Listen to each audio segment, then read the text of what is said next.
सम्पूर्ण दर्शक महानुभावहरूलाई स्वागत छ मेरो यस युट्युब च्यानलमा। आजको भिडियो के हो भन्ने कुरो भिडियोको टाइटल र डिस्क्रिप्सन हेरेर थाहा पाइसक्नुभयो होला। आजको भिडियोको विशेष कुराहरू केहरू रहनेछ भने हामी अधिकांश धेरैलाई थाहा भइसकेको कुरो हो सेयर बजार के हो, सेयर मार्केट के हो भन्ने कुरो। यदि तपाईँहरू कसैलाई यस बारेमा थाहा छैन भने भिडियोकोमा कमेन्ट छोड्नु होला। म विस्तृत रूपमा सम्पूर्ण जानकारीका साथ भिडियो लिएर फेरि अर्को भिडियोमा आउनेछु। ढिला नगरिकन आजको विषयवस्तुतिर लागौँ। सेयर बजारमा 100% घाटा नभइकन कसरी हामीले आम्दानी गर्ने, कसरी कमाउने सेयर बजारमा भन्ने कुराहरू भन्न गइरहेको छु। अधिकांश हामी धेरैलाई प्राय कमाउने भन्दा पनि धेरै गुमाउने हुन्छौँ। किनभने सेयर बजार यस्तो क्षेत्र हो कि जो अनुभवी व्यक्ति हुनुहुन्छ उहाँहरूले कमाएको देखेर हामीलाई आतुर लाग्छ क्या सेयर बजार कमाउनको लागि। त्यही भएर भने एउटा छ नि, ढिलो गए अवश्य पुगिन्छ, छिटो गए भन्न सकिँदैन होइन। सेम सेयर बजार पनि त्यही हो। त्यही भएर हामी अरू कसैको लैमा लागेर अरू कसैले कमाएको देखेर होइन हतारमा हामी एकदम हतारिएर अगाडि बढ्दाखेरि हामी भोलि गएर ठुलो लस होइन घाटामा जान सक्छौँ। त्यही भएर विचार सोच पुऱ्याएर अगाडि बढ्नु पर्दछ सेयर बजारमा। विशेष गरी सेयर बजार भनेको बाठाले कमाउने लाटाले गुमाउने खालको यो मध्यम हो कि। किनभने लाटाहरूको लागि त यो जुवा तास जस्तै हो।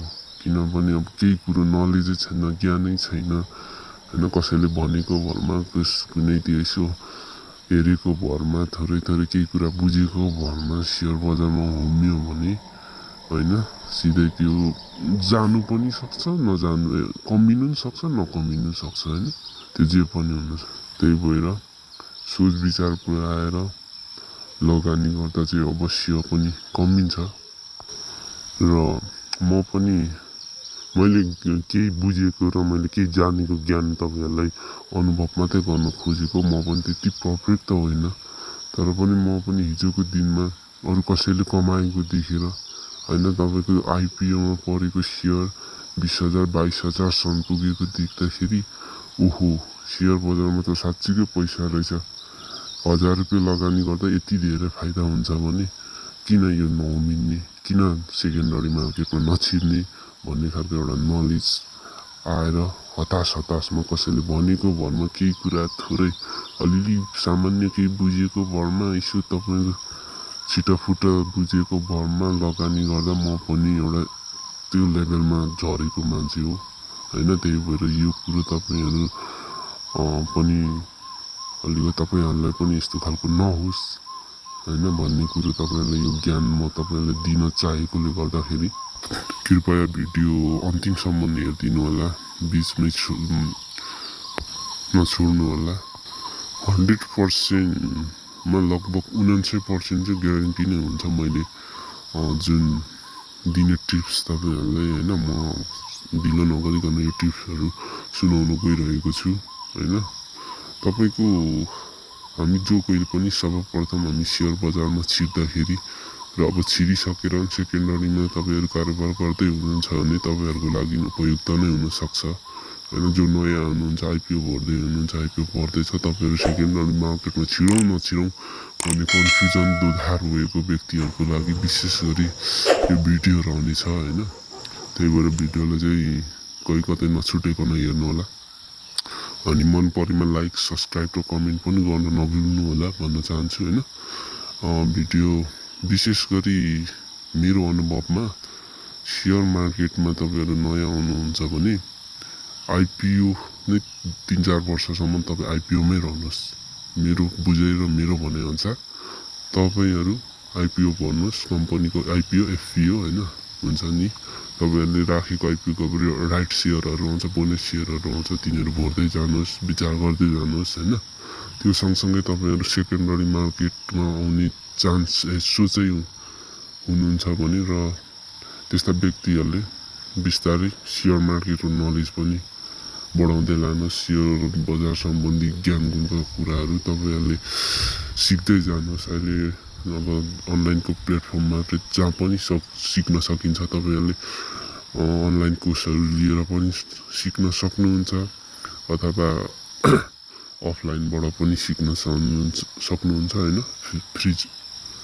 फिजिकल क्लासहरू लिएर पनि सिक्न सक्नुहुन्छ होइन। त्यसरी सिक्दै सिक्दै अगाडि बढ्नुहोस् होइन। तपाईँहरूलाई त्यति बढिसकेपछि तपाईँहरू 4-5 वर्षसम्म आइपिओमै रहनुहोस्। अनि तपाईँहरू टेक्निकल पनि पढ्नुहोस् र फन्डामेन्टल पनि पढ्नुहोस्। म यो दुइटैमा फाइदा छ, कसैले एउटामा फाइदा छ भन्छ होला होइन, तर मैले देखेको यो दुइटै सिकेर जानुहोस्। किनभने एउटै मात्रै सिकेर जाँदाखेरि हामीलाई त्यो कमी हुन्छ क्या, तपाईँ ज्ञानको भण्डार कमी हुन्छ।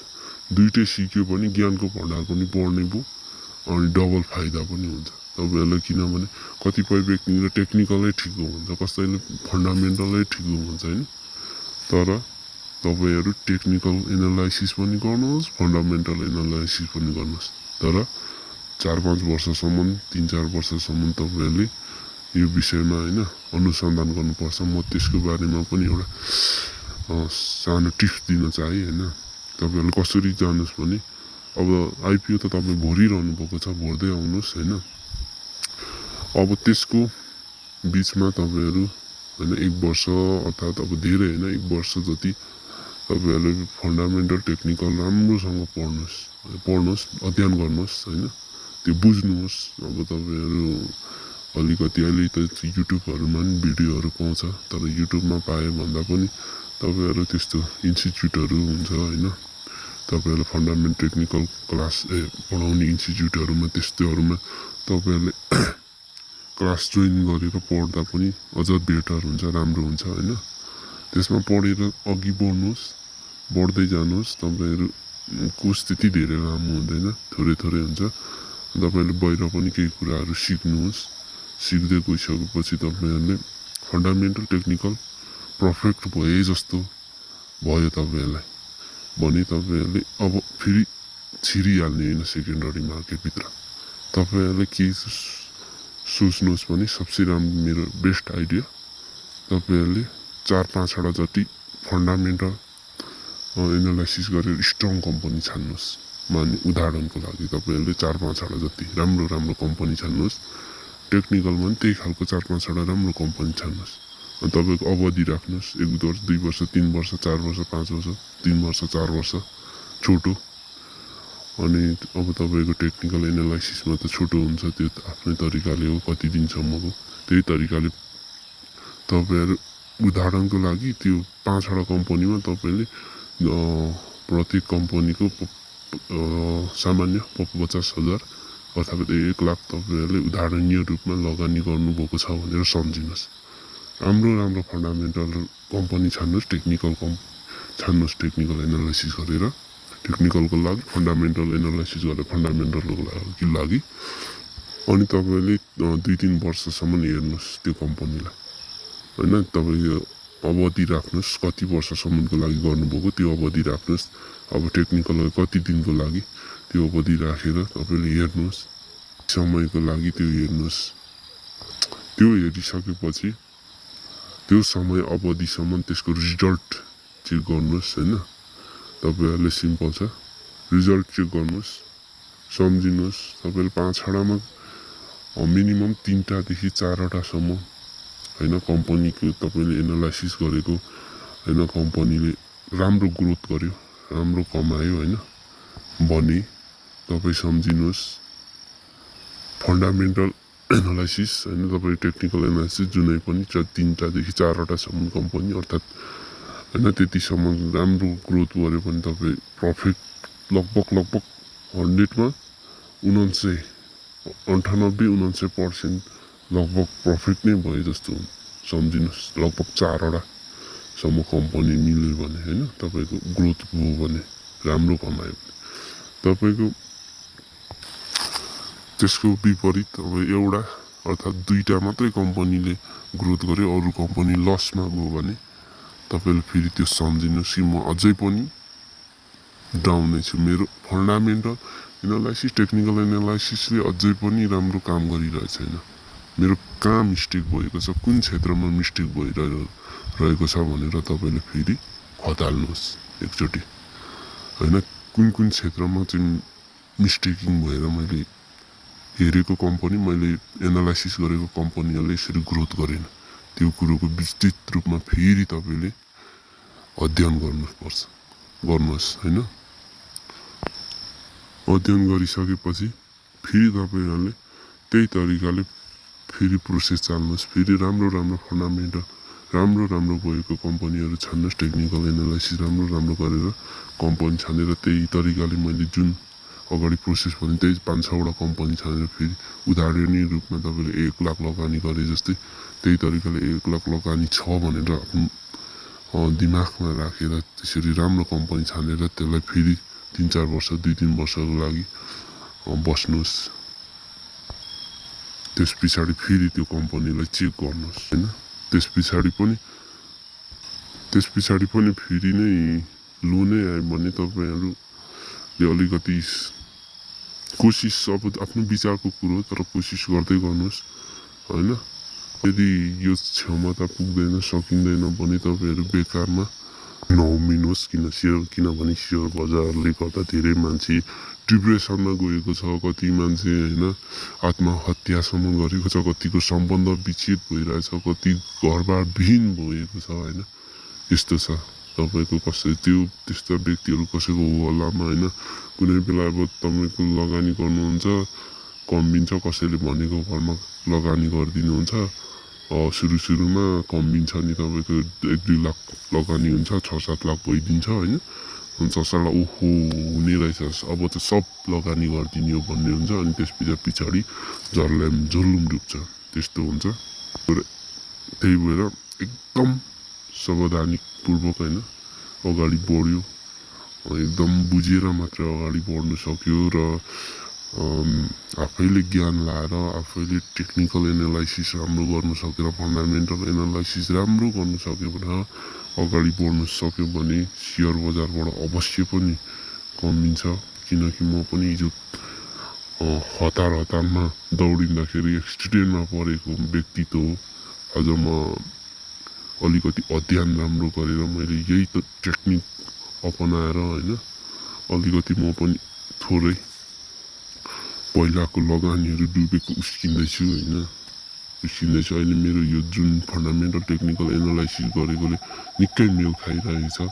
त्यही भएर तपाईँहरू पनि यसरी नफस्नुहोस् होइन, सबैले कमाउँ, मेरो पनि विचार होइन कि तपाईँहरू त्यसरी नफसोस् भन्ने हिसाबले मैले यो युट्युब च्यानलमा तपाईँहरूलाई ज्ञान बाँडेको हो। लगभग आजको भिडियो यति कुरामै लगभग टुङ्ग्याउन चाहन्छु। मेरो यो पहिलो युट्युब च्यानल हो, मैले लगभग सेयर बजार सम्बन्धी नै फर्स्ट भिडियो बनाएको र युट्युब च्यानल मेरो पहिलो हो। यो मैले केही जानेको कुरो अरूलाई सिकाउँ, अरूले जानेको कुरो म आफू पनि सिकाउँ भन्ने हिसाबले खोलेको। मैले पनि युट्युब च्यानलहरू मार्फत यो सेयर बजारको कुरोहरू सिकेर आएको व्यक्ति हो, अरू साथीभाइहरूको युट्युब च्यानल हेरेर सिकेर आएको व्यक्ति हो।